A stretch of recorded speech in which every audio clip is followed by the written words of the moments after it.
के अंतर्गत अगला प्रश्न जो हम लोगों को पढ़ना है प्रश्न क्रमांक 10। प्रश्न है, निम्न को परिभाषित कीजिए। नंबर 1 समतल ध्रुवित प्रकाश, नंबर 2 आध्रुवित प्रकाश, नंबर 3 ध्रुवण और नंबर 4 ध्रुवण कोण। सबसे पहले देखते हैं ध्रुवित प्रकाश। ऐसा प्रकाश जिसमें विद्युत वेक्टर या विद्युत सदिश के कंपन प्रकाश संचरण की दिशा के लंबवत तल में किसी एक निश्चित दिशा में सीमित होते हैं। वह प्रकाश जिसमें विद्युत सदिश के कंपन प्रकाश संचरण की दिशा के लंबवत तल में किसी एक निश्चित दिशा में सीमित होते हैं, समतल ध्रुवित प्रकाश कहलाता है। जैसे मान लेते हैं कि प्रकाश का संचरण इस दिशा में हो रहा है, ऐसे इस तरफ प्रकाश जा रहा है। प्रकाश जब संचरित होगा तो प्रकाश जिस माध्यम में चलेगा उस माध्यम के जो कण हैं वो कंपन करने लगेंगे। कंपन करेंगे, उनके जो कंपन हैं तरंग संचरण के लंबवत, मतलब ऐसे ये इस प्रकार से होंगे।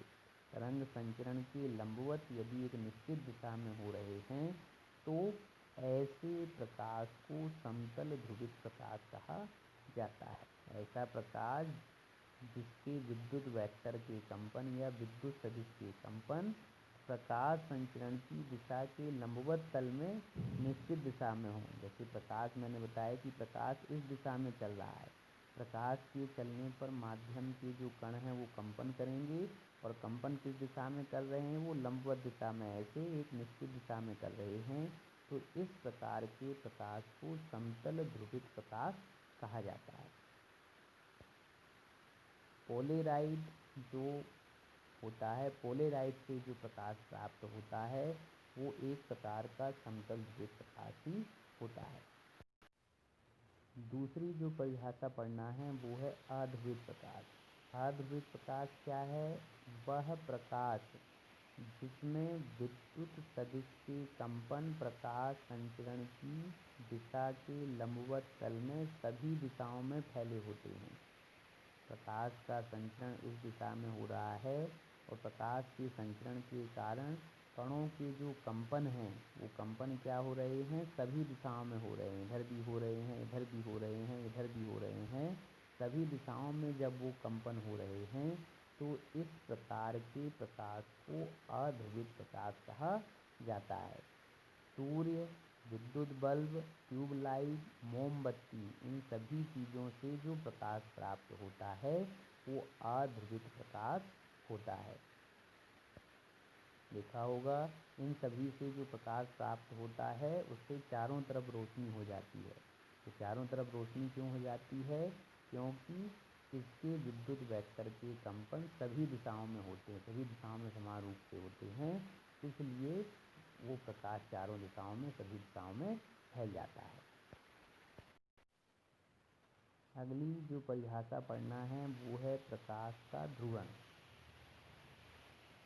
वह घटना जिसमें विद्युत सदिश के कंपन प्रकाश संचरण की दिशा के लंबवत तल में एक निश्चित दिशा में सीमित कर दिए जाते हैं। इसके पहले हम लोगों ने समतल ध्रुवित प्रकाश पढ़ा है।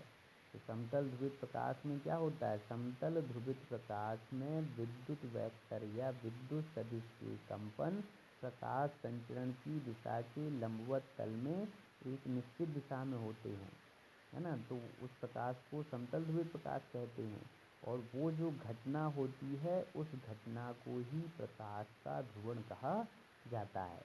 समतल ध्रुवित प्रकाश के समय वो जो घटना होती है उस घटना को ही क्या कहा जाता है? प्रकाश का ध्रुवण कहा जाता है। दूसरी परिभाषा इसकी लिख सकते हैं कि जब प्रकाश तरंग संचरण की दिशा के लंबवत चारों ओर सममिति की कमी हो जाए। जब प्रकाश तरंग संचरण की दिशा के लंबवत चारों तरफ सममिति की कमी हो जाए, सममिति कमी हो जाए का मतलब सभी दिशाओं में समान रूप से कंपन ना हो जब, तो इस प्रकार की घटना को प्रकाश का ध्रुवण कहा जाता है। तो दोनों परिभाषाओं में से कोई एक परिभाषा आप परीक्षा में लिख सकते हैं। चौथी जो परिभाषा हम लोगों को पढ़ना है वो है ध्रुवण कोण। यहाँ पर आपको हेडिंग लिख लेना है ध्रुवण कोण। ध्रुवण कोण क्या है? आपतन कोण के उस न्यूनतम मान को, ध्यान देना है, आपतन कोण के उस न्यूनतम मान को जिसके लिए परावर्तक पृष्ठ पर आपतित होने वाला प्रकाश परावर्तन के पश्चात पूर्णतः समतल ध्रुवित हो जाता है। आपतन कोण का ऐसा मान ध्रुवण कोण कहलाता है कि उस कोण से यदि प्रकाश आपतित हो रहा है तो आपतित होने के पश्चात जब उसका परावर्तन होगा तो परावर्तन के पश्चात जो प्रकाश जाएगा वो प्रकाश कैसा होगा? समतल ध्रुवित प्रकाश होगा।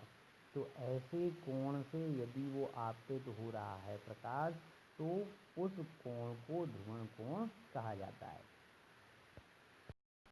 क्या है ध्रुवण कोण? ध्रुवण कोण क्या है? आपतन कोण का ऐसा न्यूनतम मान कि उस कोण से यदि प्रकाश आपतित होता है तो आपतित होने के पश्चात जब उसका परावर्तन होगा तो परावर्तन के पश्चात वो जो प्रकाश है वो कैसा हो जाएगा? पूर्णतः समतल ध्रुवित प्रकाश हो जाएगा। तो आपतन कोण के उस मान को ही ध्रुवण कोण कहा जाता है। मतलब आपतन कोण ही ध्रुवण कोण है। कैसा आपतन कोण? ऐसा आपतन कोण जिसमें परावर्तन के पश्चात प्रकाश समतल ध्रुवित हो जाए, तो ऐसे कोण को ध्रुवण कोण या ऐसे आपतन कोण को ध्रुवण कोण कहा जाता है। ध्रुवण कोण को ब्रूस्टर कोण भी कहते हैं, ध्यान देना है। ध्रुवण कोण को ब्रूस्टर कोण भी कहा जाता है। और आई बी, कहीं कहीं आई बी लिखा रहता है, कहीं कहीं पे आई पी भी लिखा रहता है, पी फॉर पॉलराइजेशन। तो आई बी या आई पी से ध्रुवण कोण को प्रदर्शित किया जाता है। इस अध्याय के अंतर्गत अगला जो प्रश्न हम लोगों को पढ़ना है प्रश्न क्रमांक 11। प्रश्न है ब्रूस्टर का नियम लिखिए तथा सिद्ध कीजिए। ब्रूस्टर का नियम बताना है और उसे सिद्ध करना है। सबसे पहले देखते हैं ब्रूस्टर का नियम। ब्रूस्टर का नियम क्या है? इस नियमानुसार किसी माध्यम का अपवर्तनांक ध्रुवण कोण की स्पर्श ज्या के बराबर होता है। ध्यान देना है, ब्रूस्टर का नियम क्या है? किसी माध्यम का अपवर्तनांक, अपवर्तनांक को क्या लिखा जाता है? म्यू लिखा जाता है। तो किसी माध्यम का अपवर्तनांक किसके बराबर होता है? माध्यम का जो अपवर्तनांक है वो ध्रुवण कोण को किससे प्रदर्शित करते हैं? आई बी से या आई पी से। तो ध्रुवण कोण की स्पर्श ज्या मतलब टेन, है ना। किसी माध्यम का अपवर्तनांक मतलब म्यू, ध्रुवण कोण मतलब आई बी की स्पर्श ज्या मतलब टेन। साइन को ज्या कहते हैं, कॉस को ज्या कहते हैं और टेन को स्पर्श ज्या कहते हैं। तो ध्रुवण कोण की स्पर्श ज्या के बराबर होता है। किसी माध्यम का अपवर्तनांक ध्रुवण कोण की स्पर्श ज्या के बराबर होता है, मतलब म्यू बराबर लिख सकते हैं टेन आई बी। अब ब्रूस्टर के नियम को सिद्ध करने के लिए सबसे पहले देखते हैं चित्र। चित्र में ये जो Mn है, Mn एक अपवर्तक पृष्ठ है। अपवर्तक पृष्ठ के रूप में किसी कांच को ले लिया जाता है। इसमें मान लेते हैं कि AB एक प्रकाश की किरण इस पर आपतित होती है। कितने कोण से आपतित हो रही है? IB कोण से आपतित हो रही है। जब ये आपतित होगी तो आपतन के परिणाम स्वरूप या तो इसका परावर्तन होगा या अपवर्तन होगा। तो मान लेते हैं कि आंशिक रूप से इसका परावर्तन हो गया। ये इस तरफ चली गई, परावर्तित होकर किस दिशा में चली गई? BC दिशा में चली गई, ठीक है। और चूंकि ये आई वी कोण मतलब ध्रुवण कोण से आपतित हो रही है, इसलिए परावर्तन के पश्चात ये जो रेखा गई है ये कैसी रेखा होगी, पूर्णतः समतल ध्रुवित प्रकाश की रेखा होगी। मान लेते हैं कि इसका परावर्तन के साथ साथ कुछ अपवर्तन भी हो गया। तो अपवर्तन हो गया तो ध्यान देना है, ऊपर प्रकाश की किरण विरल माध्यम में थी, अंदर जा रही है मतलब कांच में जा रही है, तो विरल से सघन में जब जाती है तो अभिलंब से अभिलंब की ओर ये ऐसे झुक जाती है। ध्यान देना है, ऐसे झुका के इस तरफ बनाना है, चित्र में थोड़ी सी गलती है ना। इसको क्या करना है, अभिलंब की ओर झुकाते हुए यहाँ से आपको इस रेखा को बनाना है। ये जो रेखा यहाँ पर बनी हुई है, जहाँ पर मैंने गोला लगाया है, इस स्थान पे ना बना के इसको थोड़ा सा झुका के अभिलंब जो PQ बना है PQ की ओर आपको बनाना है, तो ध्यान रखना। ठीक है, तो AB हो गई आपतित किरण, जहाँ पर ये मैंने गोला लगाया है। फिर BC हो गई परावर्तित किरण, और ये जो BD है, BD क्या हो गई, अपवर्तित किरण हो गई। और ये जो PQ है, PQ क्या है, PQ अभिलंब है। ठीक है, यहाँ पर ध्यान देना है, क्योंकि आपतन कोण IB है तो परावर्तन कोण भी IB होगा, क्योंकि आपतन कोण परावर्तन कोण के बराबर होता है परावर्तन के नियम से। और ये वाला जो कोण है ये किसके बीच में बन रहा है, ये वाला कोण अपवर्तित किरण और अभिलंब PQ के बीच में, तो ये कहलाएगा अपवर्तन कोण, और इसे स्मॉल r से प्रदर्शित किया जाएगा। अब चूँकि जो परावर्तित होके किरण गई है वो पूर्णतः समतल ध्रुवित किरण है, तो इस परावर्तित किरण और ये जो अपवर्तित किरण है, इन दोनों के बीच में 90 अंश का कोण बनेगा। परावर्तित किरण और अपवर्तित किरण के बीच में कितने अंश का कोण बनेगा, 90 अंश का कोण बनेगा। आगे सिद्ध करेंगे अगले प्रश्न में ये। ठीक है, तो यहाँ पर ध्यान देना है आपको कि जो ऊपर वाला जो कोण जो कौन सा कोण है, BC और BC और BD, इन दोनों के बीच में ये जो कोण बन रहा है ये कितने अंश का होगा, 90 अंश का होगा।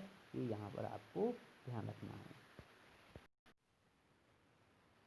अब ऊपर चित्र बनाते समय जो बातें मैंने आपको बताई थी, उन्हीं बातों को देखो यहाँ पर भाषा में लिख लिया गया है। माना कि AB आपतित आध्रुवित प्रकाश है, MN पर आपतित होता है IB कोण से, है ना। जो चीज़ें मैंने बताई वही सब चीज़ें ऊपर लिख ली। और साथ में मैंने बताया था कि कोण 90 अंश का बनेगा। तो किन दोनों के बीच में 90 अंश का कोण बनेगा, तो BC और BD रेखा के बीच में 90 अंश का कोण बनेगा। तो उन्हीं दोनों कोणों का योग यहाँ पर 90 अंश लिखा है। देखते हैं चित्र में कैसे लिखा है। ये है, देखो यहाँ पर ये वाला कोण, इस वाले कोण का नाम क्या होगा, NBC। और नीचे वाला कोण क्या होगा, इस कोण का नाम क्या होगा, NBD। ऊपर वाला ये वाला जो कोण है ये NBC है, नीचे वाला ये जो कोण है ये NBD है। दोनों के बीच, दोनों का योग कितना है, 90 अंश है, क्योंकि इन दोनों रेखाओं के बीच का कोण कितना है, 90 अंश है। उसी को यहाँ पर लिखा गया है, जैसा कि चित्र में बताया उसी को यहाँ पर लिख दिया गया है। कोण NBC प्लस कोण NBD बराबर 90 अंश, मतलब BC और BD रेखा के बीच का कोण 90 अंश। अब यहाँ पर चित्र में ध्यान देना है, इस कोण का मान निकालना है, ये वाला। इस कोण का नाम क्या है, NBC। इस कोण का मान निकालना है, तो कैसे निकलेगा, तो इस कोण का मान निकालने के लिए ध्यान देना, देखो इन दोनों रेखाओं के बीच का कोण कितना होगा, 90 अंश। ऐसे है ना, देखो नीचे चित्र में देखना, नीचे ये इस प्रकार से हैं दोनों रेखाएं, तो दोनों के बीच का कोण कितना होगा, 90 अंश। और इसी 90 अंश में ये इस प्रकार से रेखा खींची है, इस प्रकार से जो रेखा खींची है, तो ऊपर वाला कोण कितना है, IB। मतलब पूरे 90 में से IB घटा देंगे तो ये जो हमको निकालना है NBC वो निकल आएगा। मतलब कोण NBC का मान होगा 90 माइनस IB। अब इसी प्रकार से नीचे वाला ये वाला कोण निकालना है। कौन सा कोण, NBD। तो ये कोण कैसे निकलेगा, तो ये कोण निकालने के लिए देखो यहाँ से यहाँ तक ये पूरा कितना है 90 अंश है। देखो ऐसा ये इस प्रकार से बनी है रेखाएं, देखो ऐसे ये पूरा कोण कितना है 90 अंश है। और इसी में बीच में ऐसे रेखा खिंची हुई है यहाँ पर, तो ऊपर बीच में जो रेखा खिंची है इसमें नीचे यहाँ तक का कोण कितना है आर है। पूरा है यहाँ से यहाँ तक 90 अंश, ये पूरा 90 अंश है। इस पूरे 90 में ये नीचे वाला कोण मतलब आर घटा दें तो ये ऊपर वाला कोण निकल आएगा। मतलब एन बी डी का मान होगा 90 माइनस आर। तो एन बी सी का मान हो गया 90 माइनस आई बी और एन बी डी का मान हो गया 90 माइनस आर। जैसा कि चित्र में मैंने आपको बताया, देखो यहाँ पे कोण एन बी सी का मान 90 माइनस आर लिख दिया है, प्लस कोण एन बी डी का मान 90 माइनस आर लिख दिया है, बराबर में 90 अंश। ठीक है, अब यहाँ पर ध्यान देना है 90 और 90 जुड़ जाएंगे तो 180 हो जाएंगे। 90 और 90 जोड़ेंगे तो 180, तो बराबर की उस तरफ देख सकते हैं, देखो यहाँ पर 180 लिखा हुआ है। ठीक है, अब 180 को उस तरफ पक्षांतर नहीं किया है, पक्षांतर किसको किया है, माइनस का आई बी और माइनस का आर, इन दोनों को उस तरफ पक्षांतर किया। तो माइनस का आई बी और माइनस का आर उस तरफ जाएगा तो प्लस का आई बी और प्लस का आर हो जाएगा। तो उसको उस तरफ ना लिख के इधर लिख लिया देखो। और बराबर के इस तरफ जो 180 अंश था, 90 को उधर से पक्षांतर किया तो 180 माइनस 90 हो गया। अब क्या देखो, आई बी प्लस आर की जगह पे आई बी प्लस आर आ गया। 180 में से 90 घटाएंगे तो 90 बचेगा। ठीक है, आर का मान निकालना है तो आई बी को उस तरफ पक्षांतर कर देंगे। आई बी को उस तरफ पक्षांतर करेंगे, प्लस का आई बी उस तरफ जाएगा तो माइनस का आई बी, मतलब आर बराबर आ जाएगा 90 माइनस आई बी। ठीक है, अब लगाते हैं स्नेल का नियम। स्नेल के नियम से जानते हैं म्यू बराबर होता है साइन आई बटे साइन आर, पहले पढ़ चुके हैं। म्यू की जगह पे म्यू लिख दिया, साइन आई की जगह पे आई भी हो जाएगा। आई होता है आपतन कोण, और आपतन कोण का मान यहाँ कितना है, आई भी है, तो आई की जगह पे आई भी आ गया। साइन की जगह पे साइन, आर का मान ऊपर निकाला हुआ है 90 माइनस आई बी, तो साइन का मान हो गया 90 माइनस आई बी। ठीक है, अब म्यू की जगह पे म्यू बराबर में साइन आई बी की जगह पे साइन आई बी।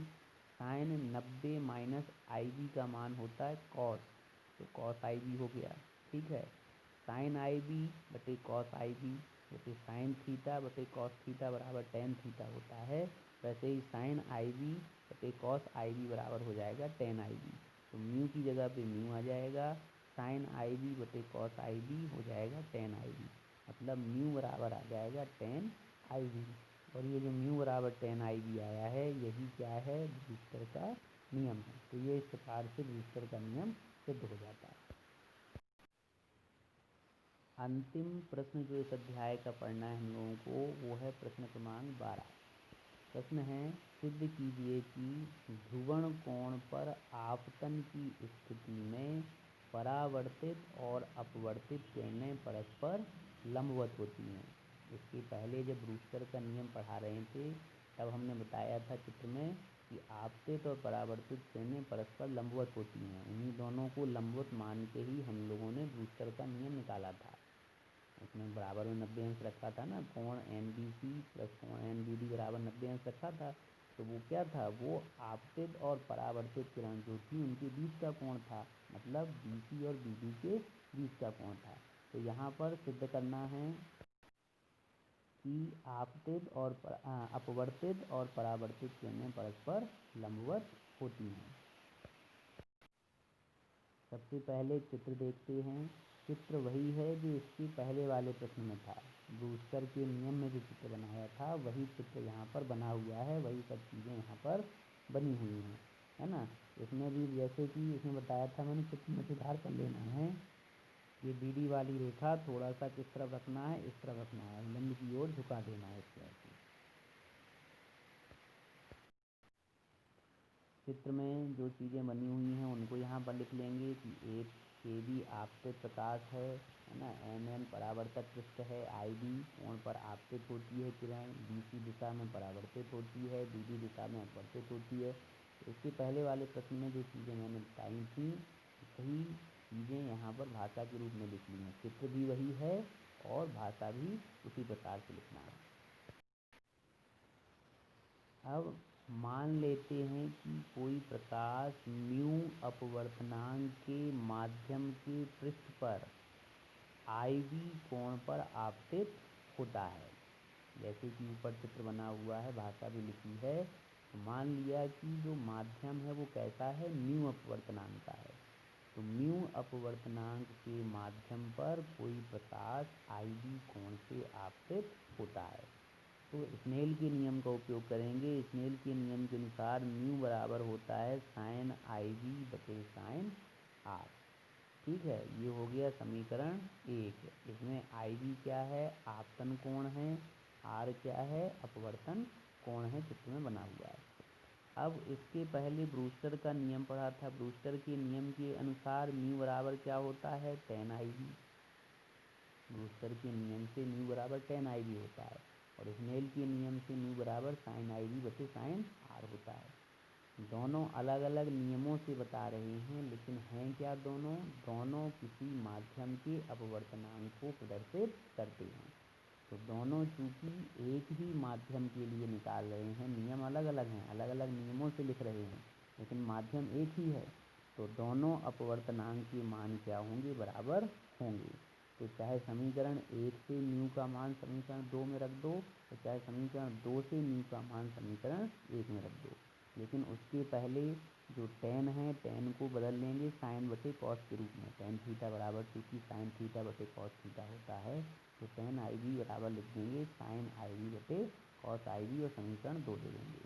अब समीकरण 2 से मान समीकरण 1 में रख दो, चाहे समीकरण 1 से मान समीकरण 2 में रख दो। तो यहाँ पर समीकरण 1 से म्यू का मान समीकरण 2 में रख दिया। म्यू का मान जब रखेंगे तो म्यू की जगह पे साइन IB बटे साइन R हो जाएगा, बराबर में साइन IB बटे कॉस IB जैसा लिखा था वैसा लिखा रहेगा। अब साइन IB अंश में है दोनों तरफ, तो साइन IB से साइन IB कट जाएगा। दोनों तरफ अंश में साइन IB लिखा है ना, तो साइन IB से साइन IB कट जाएगा। बचेगा क्या, बचेगा 1 बटे साइन R बराबर 1 बटे कॉस IB। तो 1 बटे साइन R बराबर 1 बटे कॉस IB को साइन R बराबर कॉस IB भी लिखा जा सकता है। दोनों तरफ 1 के बटे में है ना, तो 1 के बटे में है, तो दोनों को अंश में ले आए। बराबर के इस तरफ अंश में लाएंगे साइन R को, बराबर के उस तरफ भी कॉस IB को कॉस IB को अंश में ले आएंगे। तो साइन R बराबर कॉस IB आ जाएगा। अब साइन R की जगह पे साइन R लिखेंगे। कॉस को साइन के रूप में बदलना है, तो कॉस को साइन के रूप में बदलना है तो मैथ में दो सूत्र होते हैं।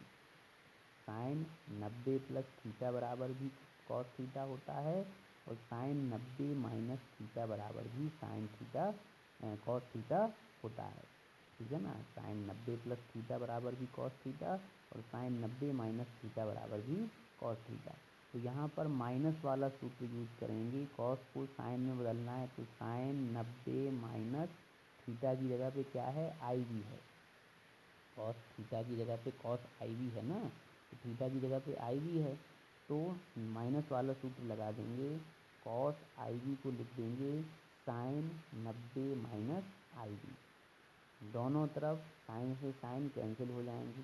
कैंसिल नहीं करना है आपको, ध्यान देना है, दोनों कैंसिल नहीं होते हैं, क्योंकि दोनों तरफ साइन है, इसलिए उनके कोणों की तुलना कर ली जाती है।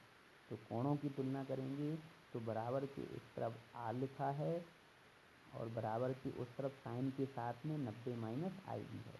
दोनों तरफ कोणों की जब तुलना करेंगे तो बराबर के इस तरफ कोण R है, और बराबर के उस तरफ कोण 90 माइनस IB है। कोणों की तुलना क्यों की, क्योंकि दोनों तरफ साइन था।